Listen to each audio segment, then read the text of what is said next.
Yo, what is going on, everyone? My name is Nick, or the Notorious Fantasy. And in today's video, I'm bringing you guys a 10-team half-PPR mock draft on Fantasy Pros Draft Wizard. We are doing this from the third overall pick in the draft, so it's going to be very interesting. Normally, I prefer to be drafting towards the end of the draft, but I think you can win, obviously, at any single position inside of the draft. Each position obviously has its strengths and it has its weaknesses, but I'm going to be talking about that more during the draft. During the draft, I'm going to go over my picks as well as how I feel about the overall draft, the movement of the picks inside of the draft, and how I feel if some picks are reaches, some picks are just terrible, some players I don't like that are being picked, as well as my picks, going over a deep dive into why I selected each player. Like I said, 10-team half-PPR mock draft from the third overall spot. The roster positions are as follows: 1 quarterback, 2 running backs, 2 wideouts, a tight end, flex, kicker, defense, and 6 bench spots. And I am drafting using, we're going to go with ESPN's pre-draft rankings on this video. I use a bunch of different ones depending on the video. I like to change it up to try to see what each draft is going to look like, but they all end up looking pretty similar regardless of the website that you're drafting on. The ADP is pretty similar. Yesterday I had my real draft on NFL.com with my friends that I'm going to be doing a recap of for one of tomorrow's videos. So if you guys want to check that out, make sure you click that subscribe button, obviously. So today the draft has begun, and we are looking at Christian McCaffrey and Saquon Barkley as the first 2 players of the board. These are arguably the top 2 players, not even arguably, these are going to be the top 2 players on your board in every single league, unless some dumbass drafts Lamar Jackson or Patrick Mahomes at the 1-2 spot. There's no way anyone besides Christian McCaffrey or Saquon Barkley should even be in consideration at the 1-2 spot. Christian McCaffrey, to me, is the best pick with the 101, the first pick of the draft, so I completely agree with that selection. Then Saquon Barkley, I think you can argue that Saquon Barkley could be better than McCaffrey, but personally, I just think McCaffrey is the safest fucking player to draft. The guy gets a zillion yards rushing, a zillion yards in the receiving game, and he is going to do a whole bunch again in 2020, even with the new addition of Teddy Bridgewater, probably better than Kyle Allen, is probably going to make the offense slightly better, which will obviously make Christian McCaffrey better. And then Saquon Barkley, obviously last year, didn't play as well due to the fact that he got hurt, but he should be returning to form. So now is our third overall pick here, our first pick of the draft, and we're looking running back here. So the reason why I don't want to go wide receiver here is because personally I think that if you load up on a wide receiver in the first round, at least this early of a pick as the third pick, I feel like you're really wasting the opportunity to have one of those top tier running backs that is going to help your team for the whole season at a position that is very scarce. There's only 32 starting running backs. There's way more starting wide receivers because most teams are playing 1 to 3 wide receivers on the field at all times, most likely 2 to 3. Most times they only start, obviously they have more than just one fucking wide receiver out there, unless they're doing that play that the Colts ran up against the Patriots that one year where there was like 7,000 guys, or there was like 3 guys. There's the 3 offensive linemen and then the kicker, and then there was like fucking 7,000 people on the right side of the field. I don't know if you guys have ever seen that game. That was a while ago. That was just something interesting that came to my head. But I think Michael Thomas is a solid player. I think he will be worthy of a top 5, top 6 pick for some people. But to me, I like to load up on that running back position early. So we are going to be looking up running backs here in the third pick for the first round, obviously. So here we're going to be looking at Ezekiel Elliott or Alvin Kamara. It's really the yin and yang here. You can go either fucking way, and I would not dispute it. I personally will be going with Ezekiel Elliott. I just feel like Ezekiel Elliott is on one of the most high-scoring offenses in the NFL, a team that, while wasn't as run-heavy, or I don't predict to be as run-heavy in 2020 since Mike McCarthy is more of a pass-heavy kind of coach, but I still think Ezekiel Elliott will get his and put up a productive season yet again in 2020. He did improve in the last couple of years on his receiving work, and he has become one of those better pass-catching backs in the league. So Ezekiel Elliott, to me, at the 103 is a very safe pick, and I will happily go with him there. I wouldn't argue, though, if you wanted to go with Mr. Alvin Kamara. After that, Dalvin Cook, then Alvin Kamara, Michael Thomas, Derrick Henry, Miles Sanders, CEH, Nick Chubb to close out the first round of the draft. Now, notice Michael Thomas goes at the 6th pick. Typically, he's going from pick 4, I'd say, to 7. I typically don't see him falling anywhere past there. Pretty typical first round, I would say, heavily dominated by the running back position, just like the second round is going to be as well, and has already been. There's only been 2 wide receivers selected in the second round, and there was only 1 in the first round. Like I said, going to be very heavily dominated by the running back position in most leagues. Out of the first round, I don't like Dalvin Cook ahead of Alvin Kamara. Personally, I just think Alvin Kamara is so safe, whereas Dalvin Cook is more injury-prone, and I don't really want to be drafting injury-prone players in the first round of the draft. Now, there's some picks that I like as well. I love Josh Jacobs, even with the reports that, oh, they signed Theo Riddick, blah, blah, blah, blah, blah. I made a joke on Twitter. I tweeted, rip Jacobs. That's not going to hurt Jacobs at all. Sure, maybe he won't get as much pass-catching volume, but I still think it's going to increase from last season, and he had a very productive season last year, even without that receiving work. So, looking at the board now at the 208, So my typical approach to the first couple of rounds of the draft is to get those guys early, the running back position early. You want to make sure you get 2 out of 3 of your first round picks in most leagues, I should say, should be a running back. Now, obviously, you don't want to come into the draft with one given plan because, hey, if there's a million running backs off the board and you're like, holy shit, it's the 3rd round,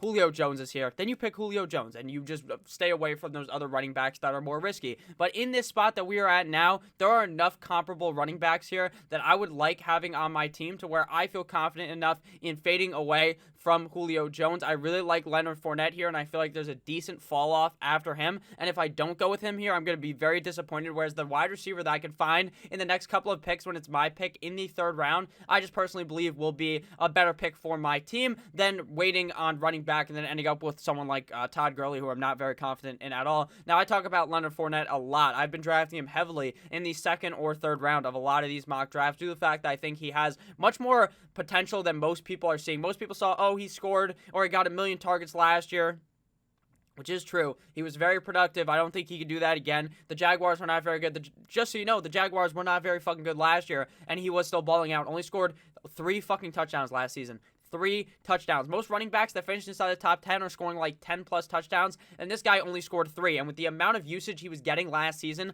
on the team, I don't see any way how that number cannot go up. It just seemed like a fluke that Leonard Fournette was not in the end zone more last season. I think we see him hop in there a bunch more times this season in 2020. So now we have got our 1-2 punch at the running back position, Ezekiel Elliott and Leonard Fournette to hit you with the 1-2 Mayweather. Now they're telling me it's a reach, but if I'm being completely honest with you, I don't think it was, because there was no way in fuck he would have fallen, in my opinion, to the 3rd round. So after we went ahead and drafted Mr. Leonard Fournette, we could see that DeAndre Hopkins came at the board, followed by Julio Jones, Travis Kelce, and Chris Godwin. So obviously, while the other players went with wide receivers and a tight end there is entirely a possibility that if Leonard Fournette was still available, that he would have gotten taken. So I'm going to go ahead and keep my point there that I needed to draft Leonard Fournette there. Notice how Travis Kelce goes in the 3rd round. Kelce is typically a 2nd or 3rd round pick. Same thing goes with his friend Kittle. And then the big 2 quarterbacks of Lamar Jackson and Patrick Mahomes are probably going to go in the 2nd or 3rd round range as well, and I would say a majority of leagues. So now it's our pick. We got our 2 running backs to start off the draft, and now it's time to dip into that wide receiver well. At wide receiver, there are some solid options still available to me, whereas the running backs have been taken very heavily, so there's not as many running backs. That's why I'm saying, guys, wait at the wide receiver position here in the 3rd round. There are a bunch of solid options. Kenny Golladay of the Detroit Lions, Allen Robinson, Mike Evans, DJ Moore, Adam Thielen, Amari Cooper, Juju Smith-Schuster, Odell Beckham Jr., all still available here. Now, I don't like some of those names, or not really the names. I know it's perfectly fine reading their fucking name off, but I don't really like the players behind the name, in my opinion, some of those guys. But a guy I do really like is Kenny Golladay on top of the board here for the Detroit Lions. Kenny Golladay, in my opinion, is one of the most talented wide receivers in the NFL. He's a guy that is a ball hawk in the end zone. He gets up and goes and gets that ball. He's a guy that was very productive last season without Matthew Stafford as well as with Matthew Stafford. And I think that if Matthew Stafford is able to stay healthy for a full 16-game slate, we could see Kenny Golladay finish even higher than last season. And last season, even without Mr. Stafford, he still managed to score the most touchdowns at the wide receiver last season in 2019. So I personally believe we see an excellent year yet again out of Kenny Golladay that could even be better if Stafford plays a whole season. And then I actually made a video yesterday or the day before, I believe, about Kenny Golladay versus Mike Evans. He was another pick that was still available here, and my kind of determination there was that I prefer Kenny Golladay over Mike Evans. But if you want to watch that, me and Danny go in depth on both the players, so if you want some further analysis on that, you can check that out. But Kenny Golladay is the pick for me here in the 3rd round. So now it is time to wait until our 4th round pick. So if you guys have ended up enjoying this video thus far, please make sure to click that subscribe button down below. It's free, and I put out content every single day to help you guys win that 2020 Fantasy Football Championship. And by God, if you guys were paying attention right there was a wide receiver run. Just like I said, there was a shit ton of wide receivers taken after with Golladay. Evans came out the board, followed by George Kittle. So just as predicted, Travis Kelce and George Kittle gone by the end of the 2nd and 3rd round. They both got picked inside of the 3rd round. After that was DJ Moore, Allen Robinson, Adam Thielen, Amari Cooper, Juju Smith-Schuster, Cortland Sutton, Odell Beckham Jr., A.J. Brown, and Calvin Ridley. So that's 1, 2, 3, 4, 5, 6, 7, 8, 9 wide receivers in a row. There was only 10 picks in a round. That was pretty much a whole round run of the wide receiver position. This is due to the fact, like I said, the running backs go like hotcakes early, and people are starting to gravitate to the wide receivers later, so that's why you see so many come off the board there. Lamar Jackson got picked after that, followed by Pat Mahomes and Chris Carson. So that is kind of late for Lamar Jackson and Patrick Mahomes. In the 4th round, I would be willing to press that draft button, be like, bam, I'm drafting this motherfucker this late because I think that the value is there. Personally, I don't like wasting my first 3-round picks on one of them, since I feel like the running back or wide receiver I can get there just has so much more value than the quarterback, considering I feel like I can find a good quarterback later to subsidize for the fact that I don't have Lamar Jackson or Patrick Mahomes. I always feel like I could find one late that I think is going to be very talented this season. So after that, like I said, was Chris Carson, a running back that I'm warming up to liking even more than I previously did. Even though I'm one of Chris Carson's biggest fans, I loved the guy last year, was advocating for you guys to draft him, and it worked. He played pretty solid last year. Some other picks that I kind of don't like in that 3rd to 4th round swing there at wide receiver. Not a huge fan of Amari Cooper. Very inconsistent, very hot and cold. Same thing goes with Odell Beckham. I think Odell could have a good season, but the fact is that they're just going to be so run heavy this season that I'd rather predict the fact that he's not going to get as many targets as he got last year. And since Jarvis Landry is so involved, he's literally a target fucking hog in that offense. I just don't think Odell's going to get enough to be worthy of a 4th round pick. Now, obviously, I could be wrong because the guy's a super good athlete, but personally, my stance is not to draft him here in the 3rd or 4th round of the draft. Even in the 5th round, I feel like there's more guys with more upside who I think could be seeing the ball more than Odell Beckham Jr. So here we are stuck at a cross point here where the running backs are still not looking super hot. So I'm probably just going to draft another wide receiver. I really like going running back heavy early in the draft, but if the running backs aren't there that you like, don't go ahead and fucking reach up when I feel like I can get another guy in the 4th round, or in the 5th round, I should say, that's maybe just as good as the guys that are still available here that you would probably have to pick here at the top. So we are going to go wide receiver and get my main man, Bobby Woods. Robert Woods is going to be excellent in 2020. I've officially said Cooper Kupp, get the fuck out of here, and moved him above. I moved Robert Woods above Cooper Kupp. I originally had Kupp higher. Now I think that that's like splitting hairs. I think they're both going to finish very high. I think they're both going to have excellent seasons. But what I saw last year, it proved me with the eye test. The last couple of games of the season after the bye, when they committed to the 2 tight end set, not 1 tight end, 2 tight end set to encourage Jared Goff not to get smacked on his ass because they actually have another guy to block. The other tight end's a blocker. Robert Woods was dominating. He was putting defenses on their ass and ramming them to death. Skull fucking them repeatedly. Robert Woods was dominating. He was one of the best wide receivers for fantasy football down the stretch, and I think we can see that again out of Robert Woods, but instead of for the last 9 games of the season, or however many games there was, 8, maybe 7 games, we're going to see it for the full 16 in 2020. I really believe in Mr. Robert Woods in 2020. I think he is going to have an excellent season, but obviously I would not argue if you wanted to draft Cooper Kupp ahead of him, since I think both guys are going to be great, obviously both on the exact same team. So after Robert Woods, David Johnson came out the board, followed by Tyler Lockett, Todd Gurley, and Le'Veon Bell. The 3 running backs that went there are all former first-round picks in fantasy football. Just a year ago, you would think that, maybe not just last year, because Todd Gurley was actually not really a first-round pick. He kind of fell off because of the fact that his knee was so fucked up. But you could have envisioned if his knee was fine, it would have been Johnson, would have been Bell, would have been Gurley, all inside of the first round. Now all falling to the 4th and 5th round. Gurley because of the knee, because he's limping, because he's in a new situation that's more pass-heavy.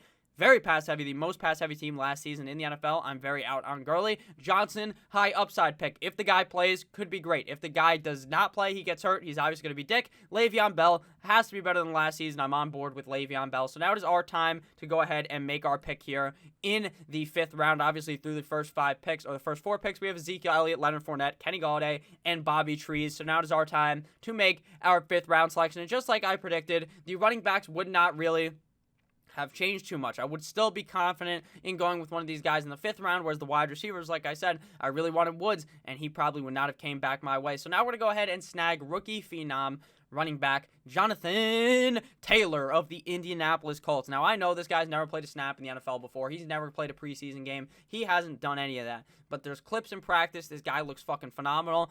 I believe in him so much. I think the guy's a workhorse. In Wisconsin, he was a workhorse. He was getting the ball a zillion times a game. I think we see that in 2020 again. I really think we can see that. I think it's going to take a couple of weeks for him to emerge past Marlon Mack, but I think that Jonathan Taylor is going to become the hot hand in this offense and become a workhorse running back back for your fantasy football team. Obviously, they're still going to use Marlon Mack, and Marlon Mack will probably vulture a couple touchdowns. But at the end of the day, Jonathan Taylor is a freak of goddamn nature. He can catch the ball, he can run the ball, he can do it all. And Phillip Rivers is going to dump the ball off to him probably a zillion times because that's what Mr. Phil loves to do. Besides making kids, that's probably his second favorite thing. So Jonathan Taylor, I believe, is going to be excellent running behind Pro Football Focus's number one, very nice, offensive line in the NFL. So now it is our turn to probably keep hopping on the running back and wide receiver brigade. I don't typically draft the tight end until at least the 7th or 8th round.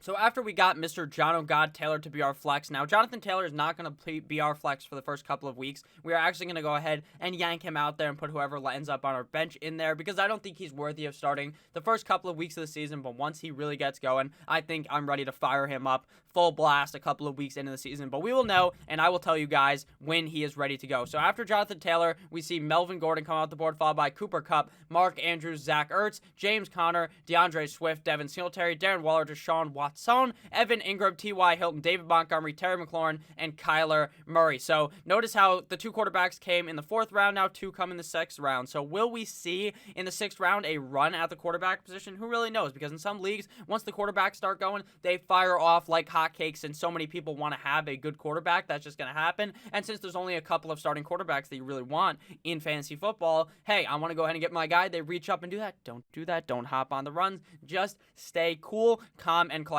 So now it is our time to draft some more players. Obviously, a bunch of tight ends actually came off at the 5-6 turn. Personally, not my style. I would like Mark Andrews in the 5th round, but after that, I'm just waiting until like the 9th round and drafting my main man, Hayden Hurst. So now it's time to break back open the cheat sheet. Now, we could go quarterback here since I think the value of Dak is good in the 6th round. I would much rather wait a couple more rounds than maybe go Allen or wait even longer. Get a guy like Matt Ryan, who I think has top 5 potential. So now it's time to draft some more running backs and wide receivers. At running back, we see Mock, Ingram, Raheem Mostert, Kareem Hunt, Cam Akers, Ronald Jones, James White. A lot of running backs I think are very good, but I think the wide receiver position does kind of take a turn after DJ Chark and DK Metcalf, so I'm going to personally go with one of those guys there. Now, I've talked DJ Chark up a million times. I've drafted him in a million mock drafts, so I'm not going to draft him this time. I urge that you guys, if you play in a bunch of different leagues, don't draft the same player in every league, because if DJ Chark sucks absolute donkey wiener, then you're going to be screwed over if that happens. So you're going to make sure that you draft different guys in those spots. So, but you can, if you're only playing like 3 leagues, then just draft DJ Chark in like 2 of them, you know? Feel more confident in him, draft him twice. But if you're playing in like 10 leagues, don't draft DJ Chark 10 fucking times. So DK Metcalf of the Seattle Seahawks, obviously he's that guy from that picture where he's fucking shirtless next to AJ Brown. They're both shirtless, and the guy's absolutely jacked. The guy's like a Hulkamaniac. He's like Hulk Hogan. He's like fucking the Green Hulk, that guy from the superhero movies who beats the shit out of people. That's DK Metcalf. This guy is a freak of nature. DK Metcalf is an absolute beast in Seattle. Even if in a run-heavy offense, Russell Wilson and DK Metcalf are still going to be able to get it done, and I think we see another great year out of DK Metcalf after his amazing rookie season in the NFL. I think he has that nice sophomore rise. No sophomore slump from Mr. DK Metcalf, or Decaf Metcalf, according to one of the announcers during the game. So after we went ahead and drafted Mr. DK Metcalf, we can see that Dak Prescott came off the board, followed by Keenan Allen, I can read sometimes, Cam Akers, and then Raheem Mostert. I hate Raheem Mostert. I also hate Devin Singletary. I don't think I talked about that. Devin Singletary's in a system that's there to screw him. This system is going to fuck him deep because they're going to not run the ball with just Devin Singletary. It's not a workhorse system. It's running bike by committee, and it's a 1-2. It's the two-headed combo, the double-headed dragon type of offense where you're going to be seeing Devin Singletary in there, and then bang, Zach Moss, then bang, Devin Singletary, bang, Zach Moss, and Zach Moss seems so good in practice. The reports are saying this guy's looking like he's looking like very, very, very good, looking like he can catch the ball, looking like he can fucking run the ball, looking like he could do it all. So it seems like Devin Singletary may be a bit of a reach there in the 5th round, in my opinion. I don't like Mostert. He's also kind of in a running back by committee system. That's what the San Francisco 49ers are. And I'm just kind of fading it in the 7th round. He did seem to be the leader of the team, though, so that could be some decent value there in the later rounds. But I am very interested in the running back pool now, even with DJ Chark still available. I'm going to dip into the running backs here. I'm not on board with Mark Ingram. I think the guy could have an excellent season again, but he scored so many fucking touchdowns last year, and that really elevated his point total. Whereas if he wasn't scoring an absurd amount of touchdowns, his points would have been far lower, and he would not have been that good of a fantasy football option at the running back position, considering he doesn't catch passes at all for the team. That's why they have a bunch of zillion other running backs, and that's why J.K. fucking Dobbins is there. So my choices here would be Kareem Hunt, Ronald Jones, or James White. I've moved James White up the rankings. I pick him in every video, so we're not going to go with him here. We're going to go with a riskier pick, but with very high upside in Ronald Jones of the Tampa Bay Buccaneers. Now, a fucking video came out today of Tom Brady throwing the ball. Jonathan Taylor doesn't catch it. Brady's like, oh, you dumb motherfucker. He hit him with, like, the Jordan shrug. He's like, what are you doing?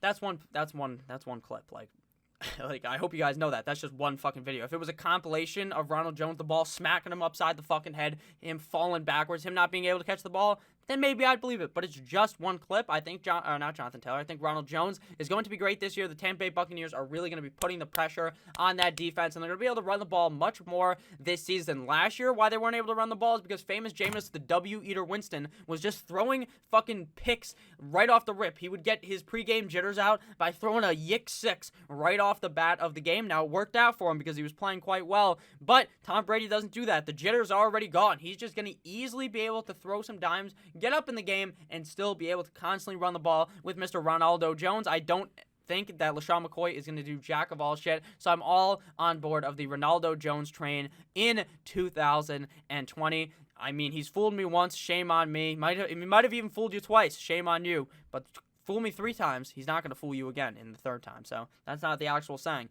but I don't think he's going to fool us in 2020.